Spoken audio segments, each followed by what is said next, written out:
Pamoja Tutashinda, brothers and sisters. Together, we will win. This is Kafing Mwafrika Moore, your host and producer of Visions of Our People, bringing you part 3 of a sermon by Jaramogi Abebe Ageyman, also known as Reverend Albert B. Cleage Jr., founder and first holy patriarch of the Shrines of the Black Madonna of the Pan-African Orthodox Christian Church, and author of The Black Messiah and Black Christian Nationalism. In part 3 of Jaramogi's sermon entitled Religion and Power, that he preached June 30th, 1968 at the historic Shrine of the Black Madonna No. 1 in Detroit, Michigan, he talks about how power is the name of the game for black people and the black church if we're going to get anything done for our people. Here's Jaramogi Abebe Ageyman, also known as Reverend Albert B. Cleage Jr., with part 3 of his sermon on Religion and Power.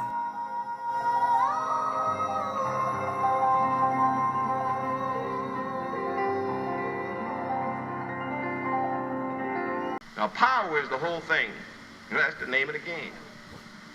That's it, power.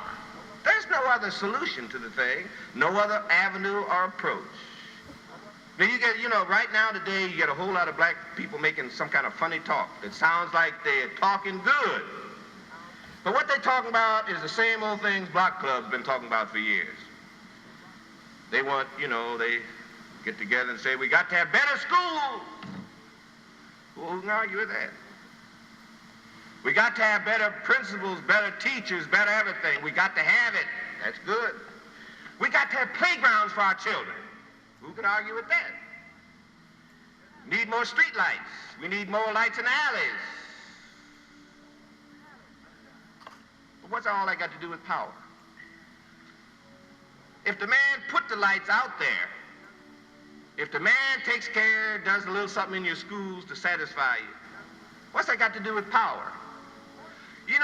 The only thing that's important to us is for us to have the power to make him do it.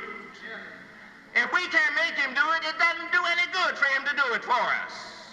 If we got the power to make him do it, then we can change the whole thing. But power is what we're dealing with. Power. When you go to the school meeting, the PTAs and all the things all over town. Now, black folks meeting around about school, something terrible. Purdue gonna have an awful job when he gets elected to the school board. We're just about ready either to tear them all down or take our children out. But we ain't thinking about it in terms of power. We still going there arguing about specific things. The only thing that's important to us in terms of the schools is to control them. If we can't control them, nothing they can do is going to be satisfactory. Now, is there any way they can take care of the schools without us controlling them and do it right? What are they going to do? What would they do? Well, they might make a little concession. If we hollered loud enough, they might put a black picture in the book. By fall, they may get a few more black principals. But that doesn't change the whole condition, because our children are suffering from powerlessness, our powerlessness. Then we have to have power to control the schools. There's no other issue involved for us. Either we control the schools or we don't have decent schools. Power is what we're concerned about, and that's a complicated thing because certain things we have to do. That means we have to control the Board of Education. Then we control the whole administration. Then we don't have to go down there and argue with Brocky about, why don't you please do this for us? We take him out, we have a black man say, now we tell him, now you either do this or get out. But then we talk about power, then now we don't have any power. That's when he's sitting down there begging all week. Poor old Mr. Drucker, I feel so sorry for that good white man. All week, black folks sitting down there begging him, and he knew on Monday he wasn't going to do anything all through the week. But we don't have any power. We can't go down there and tell him, you do it or else. Because he might say or else, and there we'd be. Power. Power, that's all we're dealing with. You don't argue about the lights on the street. It would be nice to have lights on the street. But I don't care how many lights you get on your street, you're going to have half as many as he's got on his street. Because he's got power and we're powerless. The whole thing is power. It's not God. Don't keep waiting for God to put street lights out there and change the schools. You can pray every night, God, give me good schools for my children. He's not going to do it. You got to do it yourself. God's not going to reorganize the school system. I'm sorry, but he's busy, otherwise engaged. We have to do it. Well, that gets us involved. They talk about, well, the church is getting out of its own field into other things. Other things are where the church is supposed to be. Other things. Ain't no excuse for us just sitting in here. What are we going to do in here? We can pray in here. We can sing. Choir sounded beautiful this morning. But that's supposed to send us out to do the things that have to be done. If Purdue's sitting here, he's supposed to go out, get elected, and change that school board down there. Vaughn and the rest of the people we run in, they're supposed to get elected and then do the things because they're accountable to us and we're concerned with power, but we got to do the things necessary to get them elected then. And I'm not talking about pray for them every week. We can do that. We pray just so we know that trying to get them elected is God's will. But don't leave it there. No. See, we went out yesterday. We had a motorcade. We didn't just pray, God, please help black folks get registered. That really wouldn't work. In fact, going out didn't work too good. But it worked some. We talked to some people. Some we know we actually took to the registration place. And others were coming up asking, where do I go to register? Because we're making so much noise out there in the street. But that's the way it's done. It's not done through praying. You can't pray black folks into registration. You can't pray them into voting. And you can't pray that they vote right either. I pray every election. I pray that they stop voting like they've been voting, but they keep right on. I mean, we got to talk to them. We got to convince them. We got to work. We got to organize. We got to do all of the things that are involved in power. From now to the primary, we're going to have a motorcade, a political thing every Saturday here. Leave at 10 o'clock. I know some of you would rather pray on, Friday night and figure you don't have to get up to get here. I was going to tell you in advance, your praying is not going to do it unless you can get here and help us go out into the community and try to sell our candidates to the black community. And that doesn't mean either that we're going to guarantee that all our candidates are going to get elected. I know every once in a while some black person come to me talking about, you fail at everything. You ran for this, that's all right. But we still trying and I'm still trying. That's the important thing. That's the important thing. And we're going to get some people elected one of these days. It could be this fall.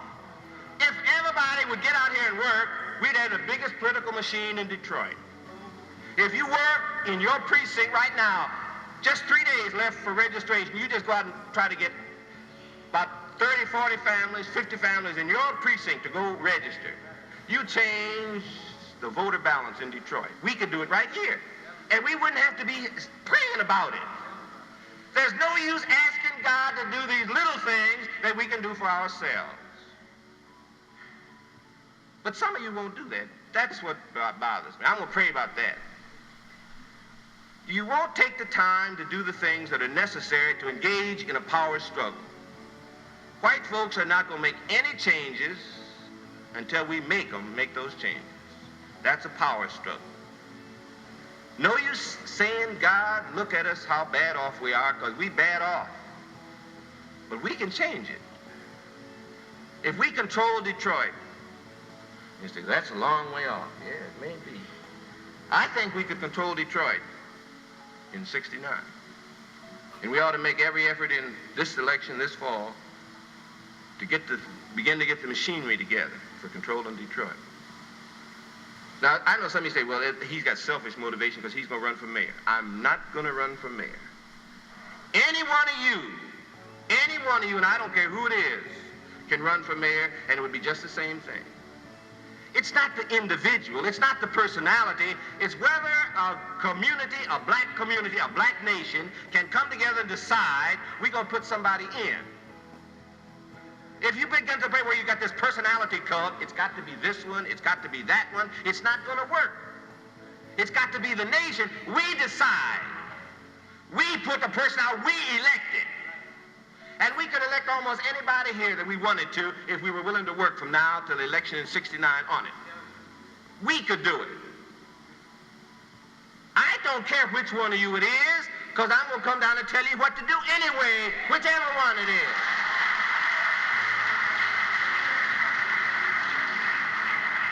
But it's the power. You would listen to us because you know we put you in. That would be the thing. That's what we're trying to build. And that's why, you know, white folks are down there. We vote for them because we're voting for good government. And who are they listening to? The white folks who put them in. Those who paid the campaign bills for them. Now, you think Ford Motor Company puts $100,000 in a man's campaign and he gonna listen to you? I don't care how reasonable your request is. What is he gonna do? Henry? This is the mayor. A lot of colored folks out here, they want me to do this. What you think I ought to do? Oh. No, not do it, huh? Oh, okay. What should I do? Okay, I'll tell them. Tell them, be patient. Okay. All right, thank you. That's all the time. Every day. We run out there, we get 100 people here. We go out, we have a big meeting. We trying to run it down factual. We got out here sitting up nights, getting this report together. We're going to run down. We're going to just dumbfound Dracula with the sheer weight of our knowledge, our facts, and our presentation. And we sit there and talk to him. What does he do? Go to the telephone, call the man, say they got a good report here. They getting sensible. They getting the thing together. Man said, don't pay them no mind. They still ain't got no power. Pay them no mind. I tell you what I want you to do. That school, couple of schools out there in northwest Detroit, I want them fixed up. Ain't nobody black out there. I got a couple of schools out in northeast Detroit. I want you to work on them. Don't pay no attention to them. They ain't got no power. Power. Now we can run around and act like it's all something mysterious. You know, like it's magic or something. It's nothing magic about it. It's just sheer power. Now you say, well, we ain't got $100,000 to put in. No, but we got over 40% of the votes right now in Detroit. And by '69, it's going to be approximately 50%. And as much as you admire and respect and love white people, they don't all do nothing all together. So if we could get together, we could control it. That's power. Now, there's no other way. Now, if you figure out some other way, I wish you'd, stop by and let me know. There's no other way other than us together, welding together a power block. Economics and politics.